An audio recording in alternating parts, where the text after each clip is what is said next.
Today I will be doing an unboxing and setup of the Ring video doorbell. Now this is the original version of the Ring video doorbell. It is not the Ring 2 or the Ring Pro or the Ring Elite. This is just their basic version.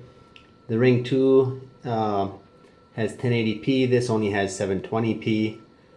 But it was significantly cheaper at the time that I purchased this. This was $100, and the Ring 2 I think was $200. So other than that, it pretty much does the same thing. What it's going to do is it's going to detect motion when the camera sees somebody, and it's going to send you a notification of that motion, and then you'll also get a notification when somebody presses the doorbell. This will allow you to hook up directly to your existing doorbell wiring.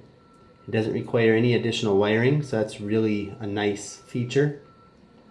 It also would allow you to run on a battery, just on the internal battery that's in it, which I don't recommend because that's just kind of a pain. I mean, if you have no other option, I guess that would work, but just hooking up to your regular doorbell is really all you need to do. So let's go ahead and open this and see what we got. So here is what's inside the package. We have pretty much everything you're gonna need except a drill. They even give you a drill bit here to drill holes to mount it to the wall. They give you a level. So a little level here. I can get it out of there. A little level to ensure you mount it levelly. Little screwdriver handle with this little screwdriver. It can be handy in the future even. Has all the mounting hardware, screws, all that. And then here's the doorbell itself.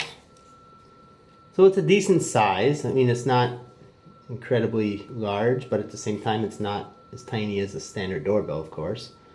As you can see, the camera's right here. I'm guessing this is maybe an area where there's motion sensor or something. I don't even know for sure. Or not. Maybe it's just trim. And this is the doorbell button.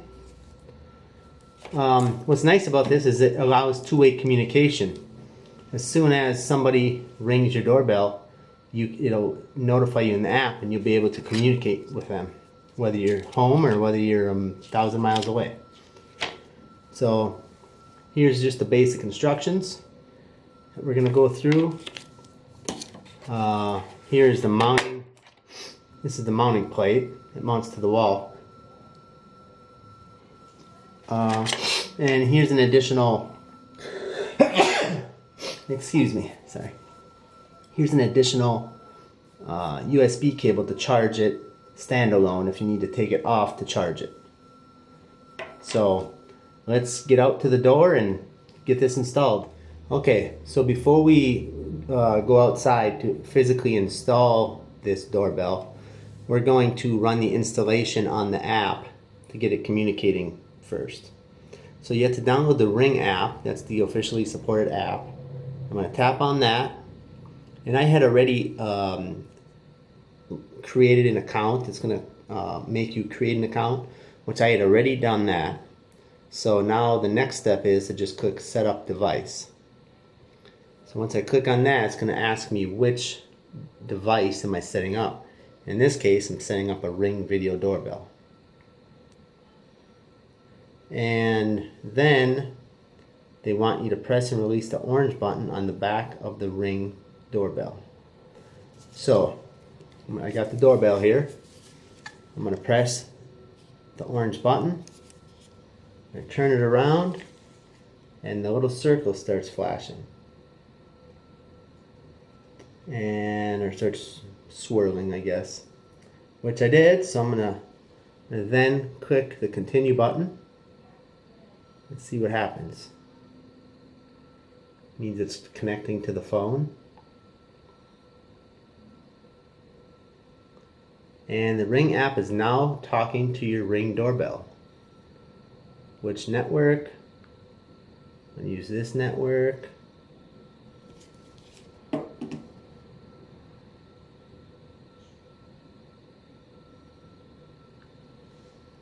And enter your password. Click continue. Basically, you're telling it what network to connect this Ring doorbell to, which was my home network. Now it says the Ring doorbell is now connected to my network. And the next screen comes up. It says, congratulations, setup is complete. Now the Ring is flashing on the doorbell. I'm going to click continue on the app. If you would like to grant friends or family access to it, shared users will have access to events captured by your doorbell. I don't want to do that, so I'm just going to click continue. And ready to install. Now it could actually show you a video on how to install it, which we're going to skip. And that's it. So it's currently installed. So what we're going to do next is go and install this out in the front, at the front door. Okay, now before we head out, we have the app set up. And what we're going to do, I peeled the stickers that were off of here. There were some warning stickers. I peeled the stickers off, and we're going to install this little level on here. And that is just for the mounting of this plate, to make sure we get this plate mounted right. Once this is mounted, we'll must take the level off before we install the doorbell. Another thing is you must be sure that you are connecting the doorbell, this Ring doorbell, to a source of 8 to 24 volts AC. If it's anything other than that, it will not function properly and you will probably damage it. So, in that, most normal regular doorbells are in that range. So, but it is something to be aware of. And one other thing is, if you have a special kind of doorbell already that has like a melodic sound rather than just a plain old ding, you are going to need to install this diode across the connections, and it explains that here in the instructions. So, but I don't have one like that, so I will not be using the diode. So I'm just going to simply be connecting the red and white wires. Okay, so here is my existing doorbell, and I'm just going to use a screwdriver to remove the existing one. Sorry if I'm blocking the view a little bit.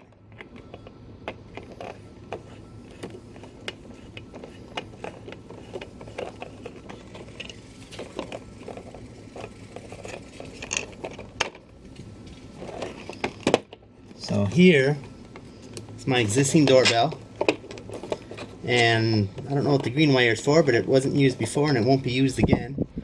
So I'll just have to disconnect those screws and then connect my mounting portion of the new video doorbell and mount that to the wall. One additional thing, as I mentioned earlier, before hooking it up, I want to validate that I'm between the 8 and 24 volts AC that is required. So I set my multimeter to AC volts, I measure it, and it's showing 18 volts. So I'll be okay hooking this up. I would suggest that you do the same, even though most doorbells are going to be within that range, just to be on the safe side. So now that the mounting plate is installed, I'm going to go ahead and clip on the doorbell. And basically just go on here, and it kind of slides down a little bit. And then flip your little screwdriver around, screw it in from the bottom just to hold it onto the bracket.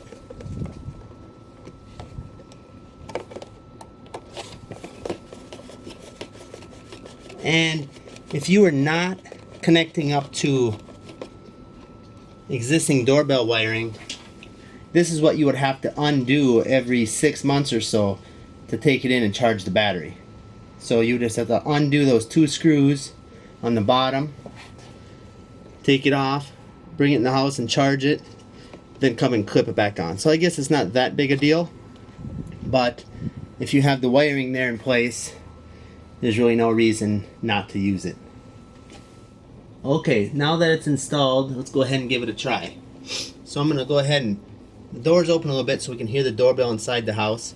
I'm going to go ahead and push the button. I heard the ding inside, it's dinging out here, and my phone just gave me a notification saying somebody's at my front door. So everything seems to be operational. So let's go back inside and I will show you more about the different settings in the app. Okay, we can quickly go through a few of the different settings on the doorbell. So back in the app, you come into the app, you click on front door, it shows you the battery status, if it's charging or what level it's at if you're not connected to a power source. If you have ring alerts and or motion alerts set up. So you can have just motion alerts if you want, just ring alerts or both. You can also see your event history, device health, and other types of settings. Let's first turn on motion alerts because that's interesting to me. So motion alerts are enabled. And let's go to motion settings. This is where we can set up motion zones. So basically, if you don't want to get false alarms due to something in an area that you're not looking at, you can deselect certain areas. So I'm just going to leave it like this, looking straight ahead, and this little zone down here, and just see how that works out for me. There's also motion schedule, where you can schedule when to disable the motion alerts if you don't want to know at a certain time of day.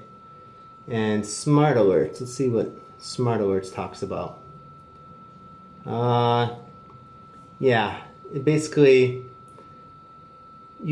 it sets up the sensitivity of how frequently it gives you an alert if it detects motion.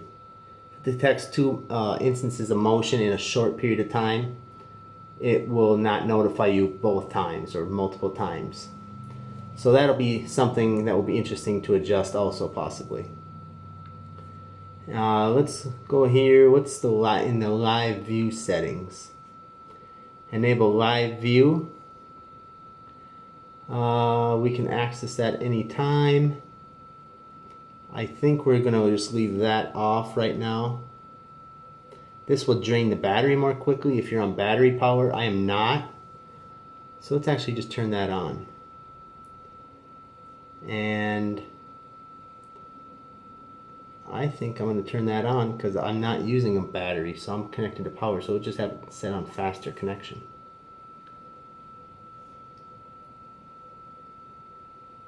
Okay. And what else? Device health. What does status poor mean? Guess I'm not too sure about that. Doesn't sound good. I'm thinking it's because the battery is not charged all the way and it thinks it probably should be, which it will be after it's been hooked up for a little while. Shared users, that's where you can let others see your video, which I'm not interested in.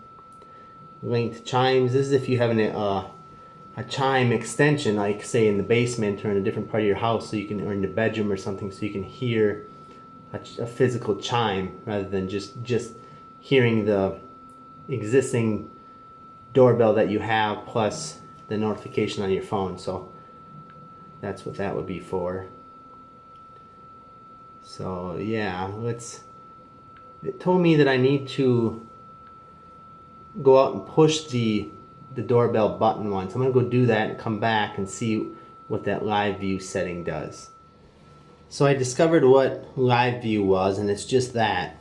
It's live view. So if at any given time you want to just see what is going on in your camera, you can click on the live view in the app and it'll show you a live view of what's going on out at your front door. And you just click on the red hang up button and it hangs it up. So that's pretty much it for this video doorbell. I think it's going to be a pretty neat thing to have, pretty handy, especially if you're downstairs or if you're somewhere and you just don't, you're not able to get up easily and quickly to go see who's at the door. So it's going to be pretty handy. It's going to be nice to know who's coming to your door when you're not home. It's going to be nice to know if a package is delivered or if a package is stolen that was delivered. I mean, it's going to be nice to have this record of this anyway.